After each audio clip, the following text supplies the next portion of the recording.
have a panel session on SMEs and Agritech business entitled Digital Transformation and IOT's Role in Boosting Investments in Agriculture SMEs. Our esteemed moderator, Mr. Ubaidilli Al-Ubaidilli, President of Arab ICT Union, is in the room. Yes, come on over. A big round of applause for him. He's been with us since this morning, part of panels, and now moderating. Esteemed panelists, Mr. Miguel Martin, President of SDGs Science, Tech and Innovation Committee, WBAF, Spain. Hola, ¿qué tal? Muy bien. Mr. Mohammed Najjar, Animal Production Expert, AOAD. Welcome on stage.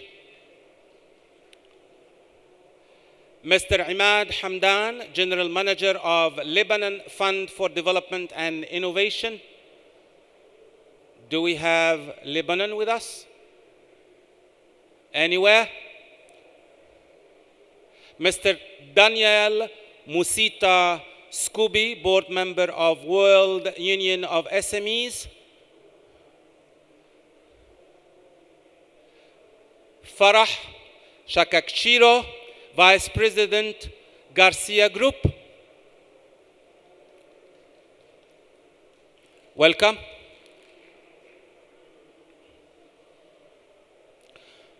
Mr. Mohammed Saud, Arab Center Organization for the Studies of Arid Zones and Dryland, ACSAD, on stage if you are here.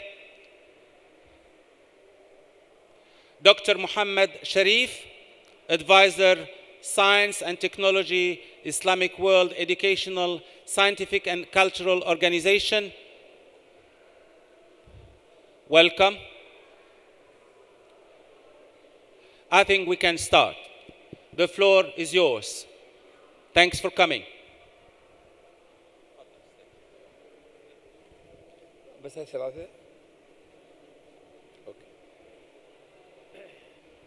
Good morning, good afternoon, right?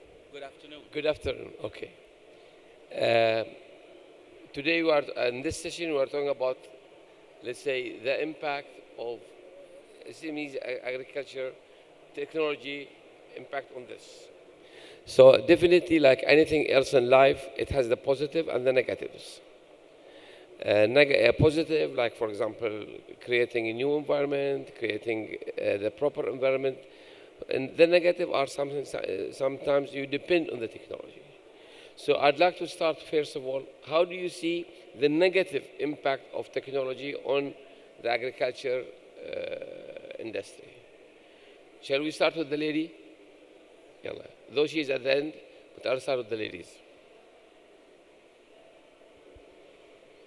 Do you hear me? Assalamu alaikum. Good afternoon, everyone. I'm very happy to represent today a local company. Gracia Group is an Emirati innovation of sustainable farming. So if we're gonna, do you hear me? Yeah. So if we're gonna discuss the disadvantage of technology, let's speak in the point of view of the farmer. If I'm going to implement a high-tech technology in my farm, that means I need to restudy the cost, restudy the sales in the market of my producers, and this plays a big role and a big challenge in the market since we are importing all kind of vegetables, all kind of producers around the world. So the price that the technology will add on and the return on investment of the tech that I'm implementing and deploying in my farm, that is one of, I don't want to say disadvantage, but I'm going to say it's a big challenge for farmers to adopt a high tech in the farms?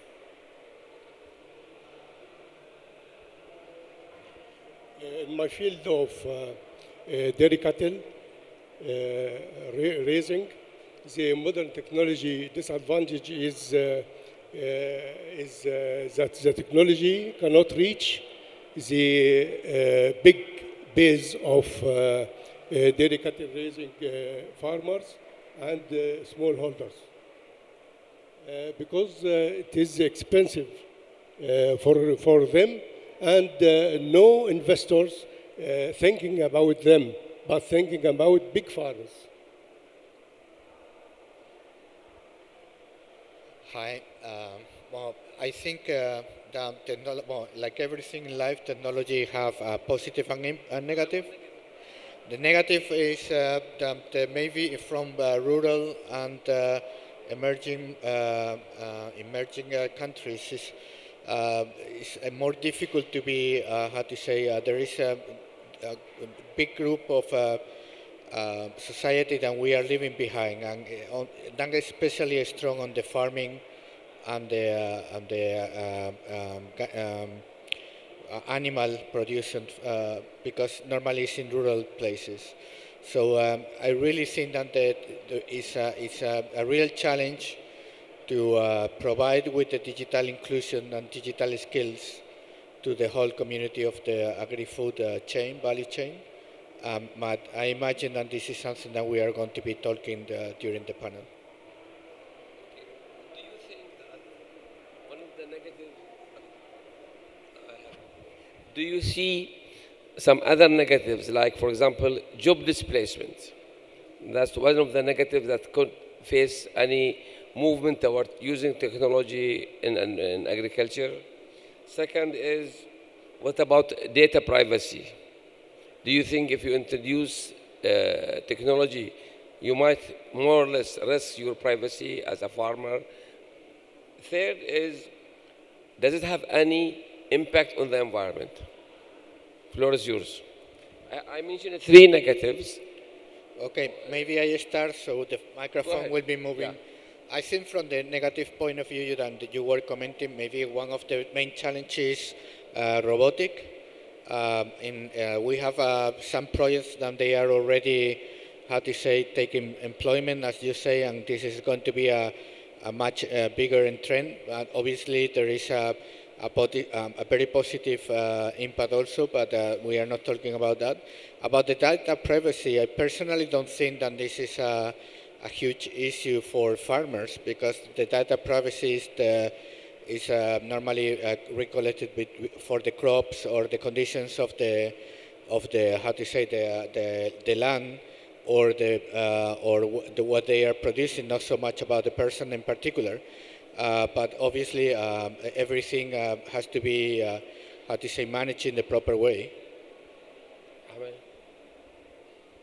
About the privacy when using technology, when we're in the field of animal production and dairy cattle raising, we use cloud computing and use high security and high privacy for each users that can register with username and password, and they cannot lose any privacy. Okay, so the three questions, let me remember. The first one, technology, yes, it substitutes the human being, but let's speak clearly about the cost of labors. In the Arab country, the cost of a labor is very cheap.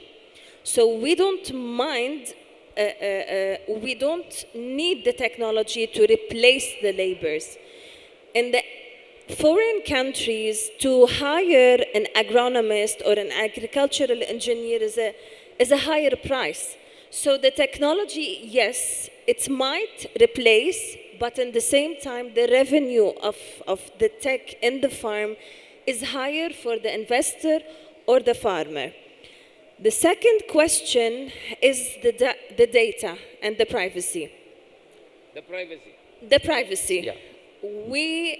why do we need the privacy in the agricultural sector? That's my question to you. Because if we're looking for international trading, if we're looking for trading inside the same country, we need the data. We need to know what each farmer is doing, what is the categorization of the farm itself. Is it a livestock and poultry? Is it a fruit production? Is it a vegetable production? We need this data on the governmental, let's say, side. The third one is the impact on the farmer. That was the third question. The data about, for example, the soil, the third one, or you are talking about the second one? Okay, the second one, so the data of everything, I think if we put it in the right hand, in the governmental hand, or like, for example, in UAE, we have a research center called ICBA. They have all the data of the soil, of the water, of what actually the farmer needs to make the best practices in agriculture. And the third question is the environmental impact. The environmental. Some of the biotechnology or whatever, sometimes it affects the soil, the irrigation system. The technology? Yeah. I see more the practices of the farmers that are harming the environment themselves. If we think about the technology, of course, it has some of the disadvantage, but it also is helping a lot the farmers in doing much more in smaller places, in a different way, in a best practices that the old traditional mindset of farmers are doing. If you use, for example, fertilizer, or use technology to produce fertilizer, this can have a negative impact on the soil. Maybe I'm wrong. I don't know. Yes. And I don't see it a disadvantage if we're using technology in fertilizer. If you are saying the difference between organic fertilizer and another fertilizer. This is a very brief thing about the future of organic. Do we still do a lot of organic farming nowadays, or we are shifting to hydroponic, which was planting and water? Because it's much bigger produce in the same a plot of lands. What about you? What do you think? I mean, if you employ fertilizers, I mean, technology to produce fertilizer, will it have impact? I have to mention something very important in dairy cattle. The dairy cow, the big, as of big risk in methane emission. Methane emission because the digestion in dairy cattle performed with microbial digestion that some microbes produce methane. Okay. And the modern technology now, some chemicals like ionophores, named ionophores, that prevents this bacteria from producing methane and cannot impact the environment. Okay. Yes, I think that the trend is reducing the use of chemicals or anything that is, could be damaging the nature in any way. But in other way, we have to keep a balance between the, have enough production for securing the food for the whole world, and sometimes the use of chemicals or other kind of non-organic fertilizers could be necessary. But I think that the technology could be one of the tools for not only reducing that, but also for find natural ways for substituting the chemicals and other type of similar components. Now we'll move from the negative to the positive. So how do you see the positive impact of technology in agriculture? Okay, well, I think hopefully will be much more positive than negative. I think about, talking about the whole value chain, you can have the technology impacting positively in the how to say, in the analyzing which crops or products will be working better in every single part of the world. During the production, you can maximize the production using the technology, minimizing the use, for example, of water. Many of us live in the Mediterranean and MENA region, and we have a huge problem with the water management and the use of water. After the production of any agri-food product, technology could have a very positive impact in commercialization, not only for big producers, but also for small producers that can put value in their e-commerce and they're selling directly to the potential customers, and really identifying quality with the personal involvement of the farmers in rural places for producing how to say, very high quality products. So in the whole value chain, we could be talking here hours about how to say, how the technology could be impacting, but this is like three key possibilities that I was commenting. The modern technology in dairy cattle and the digital transformation now monitors dairy cattle automatically using sensors and cameras, and camera with drone.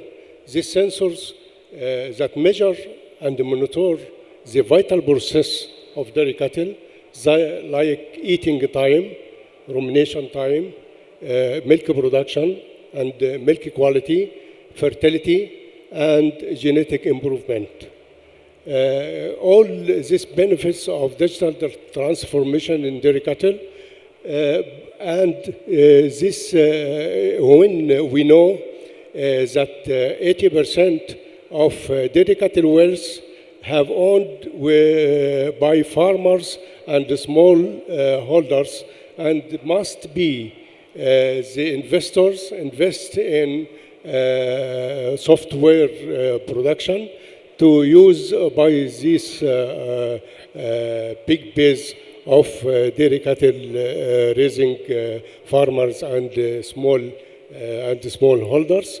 The digital transformation in dairy cattle or in dairy production can reduce cost dramatically and reduce labors and increase overall benefits and the profit all over the season.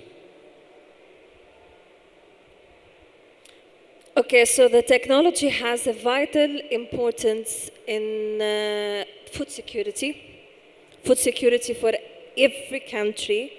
And how do we answer the SDGs goal in the world? It doesn't mean if the farmer doesn't have technology, he's not doing well.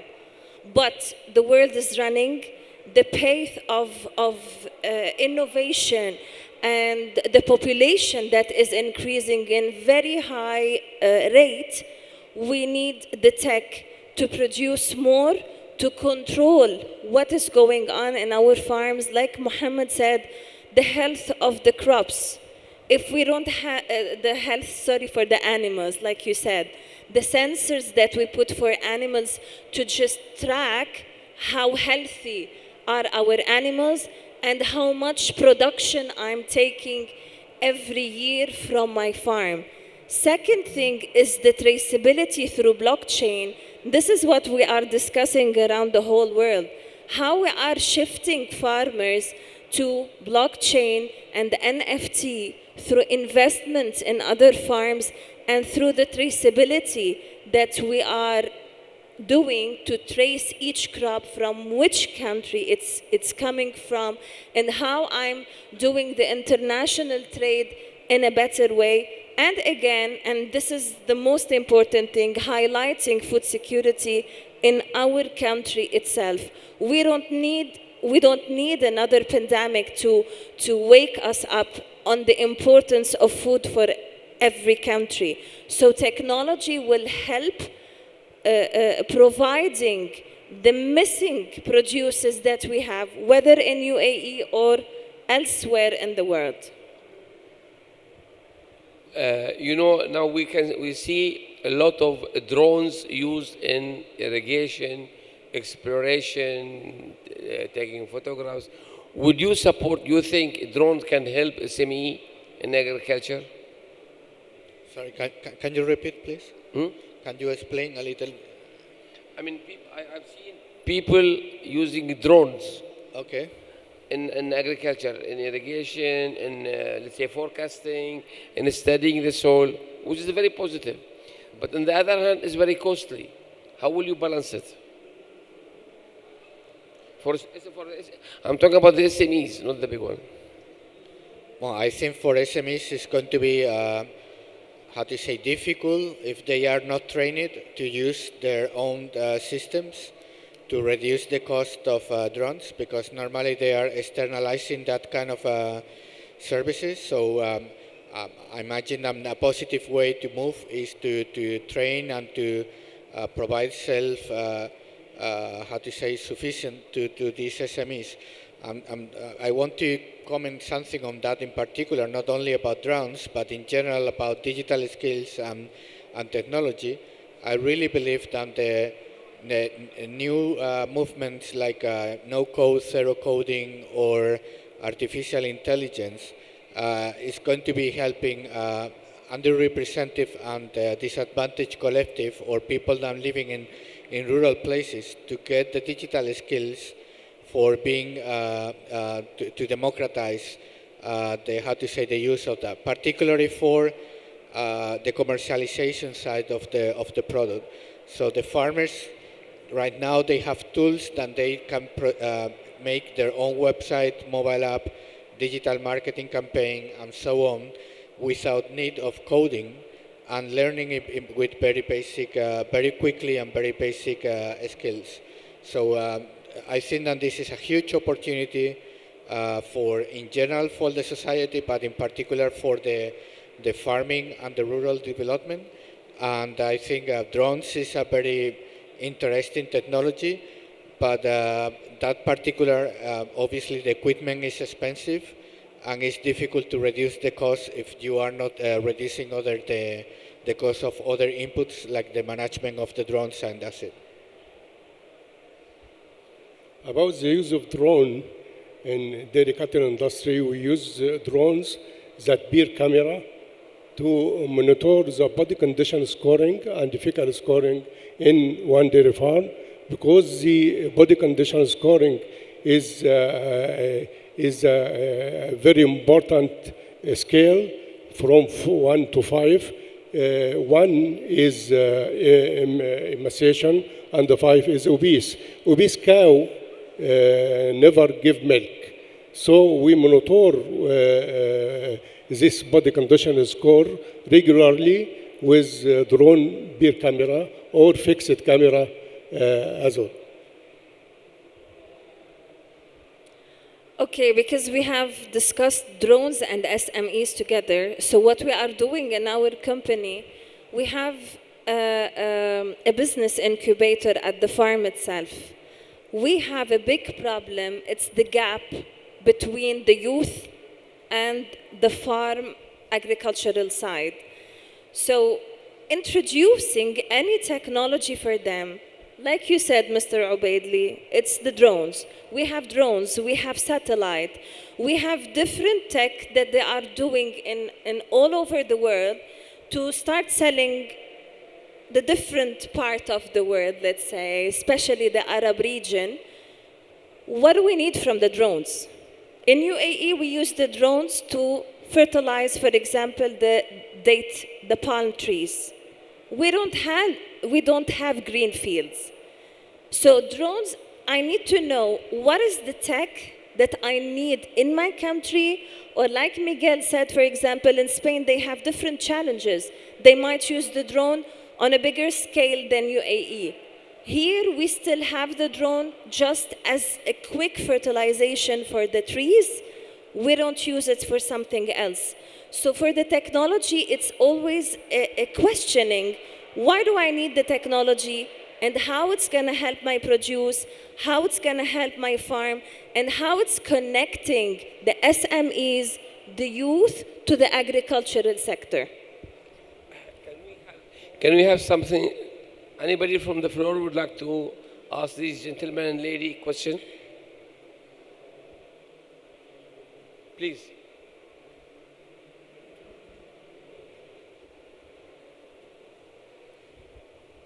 Yes, a question from the gentleman. Come on over here. Come closer.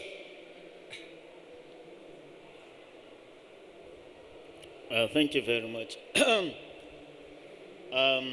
The efficiency of using drones. Your name, please, your name and position. Oh, my name is Bala Abdullahi Kwatu from Nigeria. I'm CEO of an agricultural firm. I would want to know the efficiency of using drone for fertilizer application.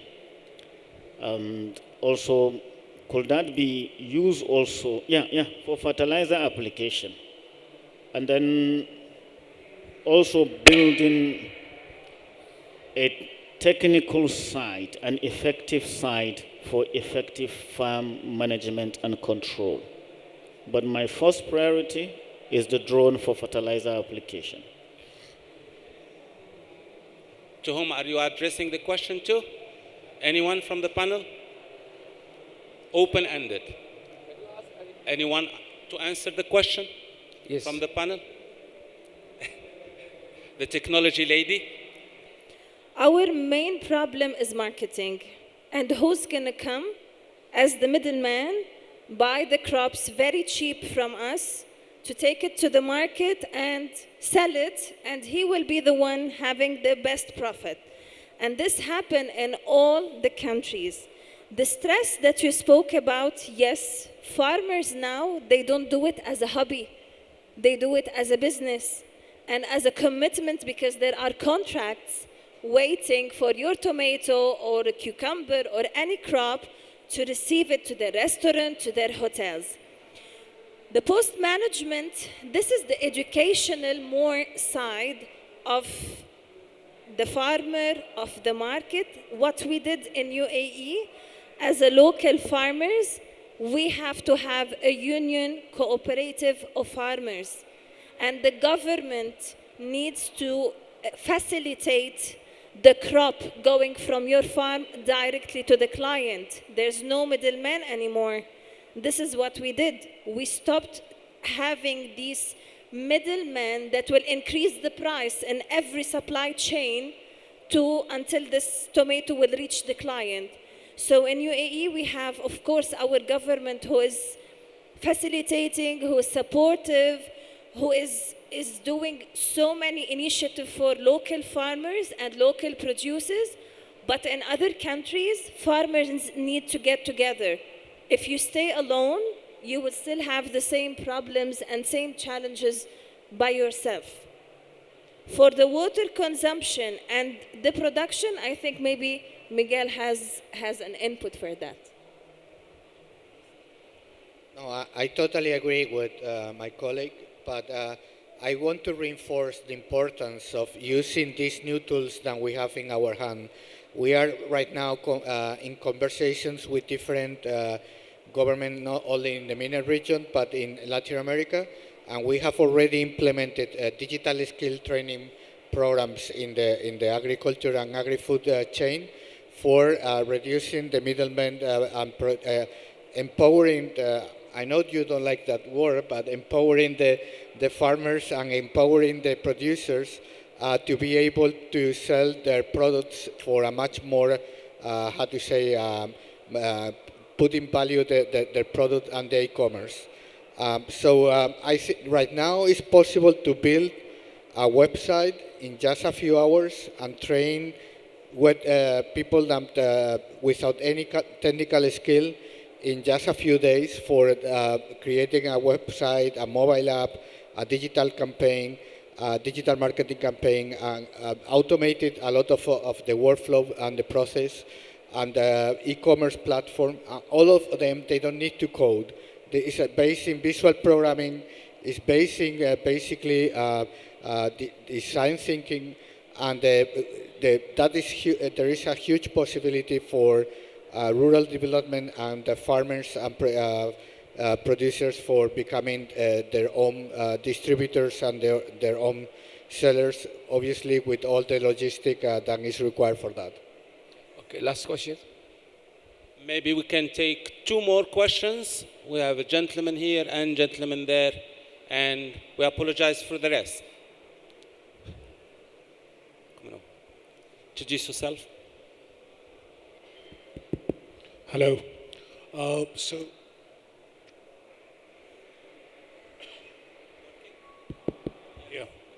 So I'm Sumit Agarwal. We are a sustainability and the carbon advisory consultancy. We are talking about agriculture and tech. Now, already we know that there are agriculture techniques which are approved by organizations by RED++, which gives you carbon credits based on the agriculture techniques. Further, the development of the biochar as a mechanism. So, and definitely in the Middle East, we understand the cost of the carbon credits is higher than African regions and definitely in Europe. So whether when we are talking about agriculture and technology, we should integrate the carbon credit and the decarbonization practices into it, and if yes, then how we should do it? What is your view over it? Thank you. Carbon emission. The lady again. Okay, thank you again for your question. There is a nice word that I liked that day on the internet. It's called greenering the supply chain. How we can make our supply chain more green. We cannot change things in a day or another. Okay, so the carbon footprint, we are still doing a lot of import and export of produces around the world. So how technology will help? This is what we discuss in implementing and deploying tech that will help us produce different kind of crops in our country. So we don't need anymore to import and export produces. This is first. The second thing that you said about other than the carbon footprint, you said something, I forgot, what is it? Carbon credit emission.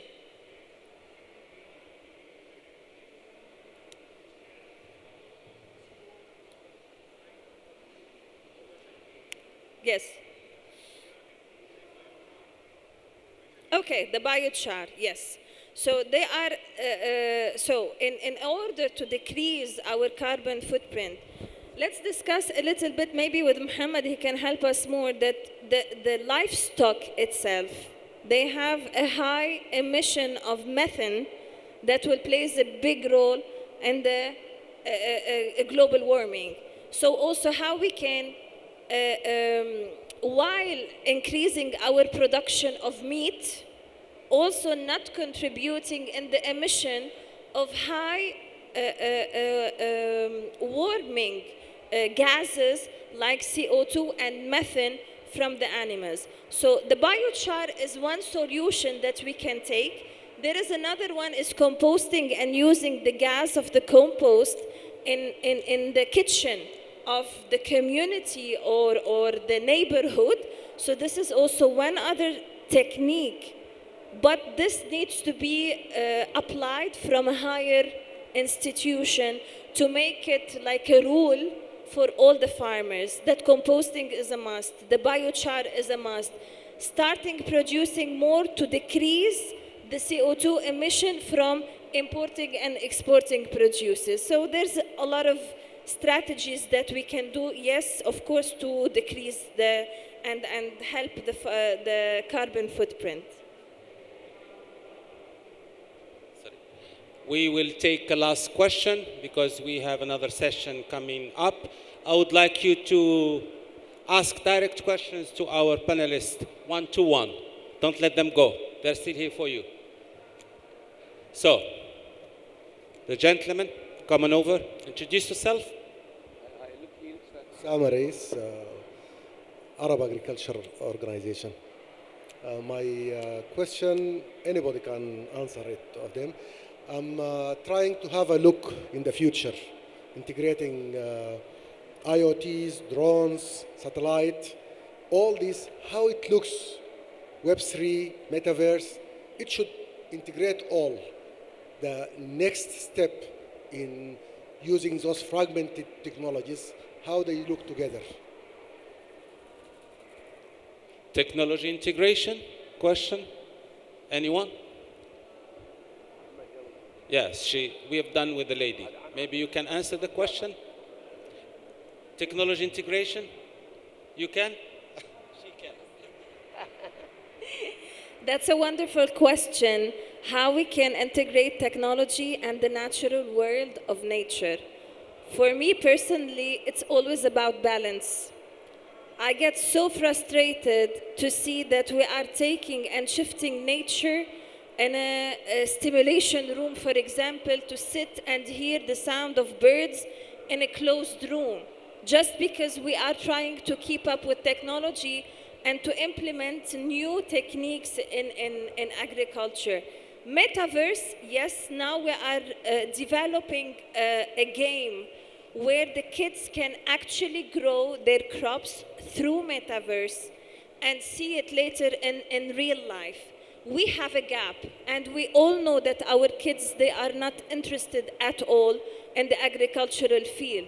So technology will close a bit from this gap just to make sure that I have a new generation that will keep up my work when I'm older, and it will help me in my production, but it will never ever, let's say, substitute the nature that we all need, because we heal through nature. This is our natural place for healing. So technology will never substitute the world of the beautiful world of nature and ecosystem and biodiversity. Very, very briefly, from a digital project, farming projects or agri-food project point of view, integration or automatization is really important. You have, for example, tools like Integromat of Zapier that allow to automate very, repetitive task in a digital process or workflow, creating and reducing the time from hours to just a few seconds. If you have, you or anyone is interested, we can talk after the panel. It's that really easy to use, and that is only using a logic for creating a workflow without any coding. I think we have to close. As I said at the beginning of the sessions this morning, I felt that this whole day was dedicated to women, Wonder Woman. So very special thanks to all the ladies who have contributed to bringing thoughts and ideas. So big round of applause for Farah, Mrs. Farah. Big round of applause for Mr. Mohammed Najjar, Miguel Martin, Ubaidilli Al-Ubaidilli. Thanking you for moderating this panel. Welcome on stage for a group photo. The $1 million question. You would like to ask them, they are too tired for that, don't you think?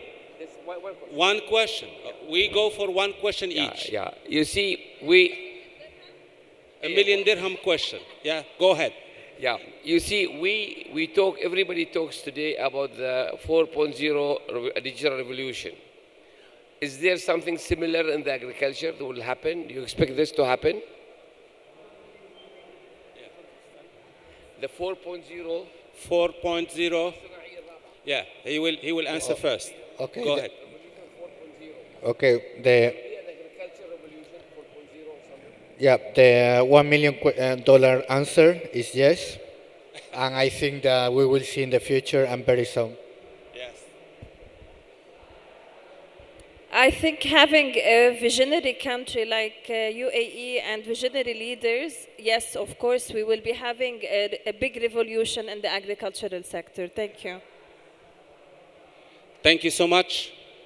Group photo. Thank you. A big round of applause for them again.